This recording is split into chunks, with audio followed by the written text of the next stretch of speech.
ஐப்பசி மாத கடை முழுக்கை முன்னிட்டு இன்று நண்பகல் கும்பகோணம் நாகேஸ்வர சுவாமி பஞ்சமூர்த்திகள் காவிரியாற்றின் பகவத் படித்துறைக்கு எழுந்தருள அங்கு அஸ்திர தேவருக்கு சிறப்பு அபிஷேக ஆராதனைகள் நடைபெற்ற பிறகு ஐப்பசி கடைமுழுக்கு தீர்த்தவாரி சிறப்பாக நடைபெற்றது. இதில் ஏராளமானோர் பக்தர்கள் காவிரியில் புனித நீராடி சுவாமி தரிசனம் செய்தனர்.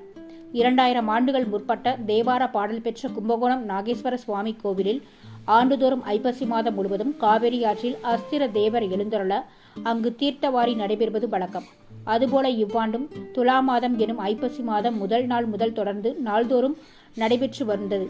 ஐப்பசி கடைமுழுக்கை முன்னிட்டு இன்று நண்பகல் திருக்கோயிலில் இருந்து மூஞ்சிறு வாகனத்தில் விநாயகரும், மயில் வாகனத்தில் வள்ளி தேவசேனா சமேத முருகப்பெருமானும், தனித்தனியே ரிஷப வாகனத்தில் நாகேஸ்வர சுவாமி பிரகன் நாயகியும் சண்டிகேஸ்வரம் திருக்கோயிலில் இருந்து முக்கிய வீதிகள் வழியாக பழைய பாலக்கரை காவிரியாற்றின் பகவத் படித்துறைக்கு நாதஸ்வர மேளதாளம் மற்றும் நந்தி வாத்தியங்கள் முழங்க எழுந்தருள அங்கு அஸ்திர தேவருக்கு திரவிய பொடி, மாப்பொடி, மஞ்சள் பொடி, தேன், பஞ்சாமிர்தம், பால், தயிர், விபூதி, எலுமிச்சை, நார்த்தை, சந்தனம் முதலிய பொருட்களை கொண்டு சிறப்பு அபிஷேக ஆராதனைகள் செய்விக்கப்பட்ட பிறகு அஸ்திர தேவருடன் சிவாச்சாரியர்கள் காவிரியாற்றில் இறங்கி காவிரியாற்றில் மும்முறை முங்கி எழ ஐப்பசி கடைமுழுக்கு தீர்த்தவாரி சிறப்பாக நடைபெற்றதை அடுத்து அங்கு திரண்டிருந்த ஏராளமானோர் காவிரியில் புனித நீராடினர்.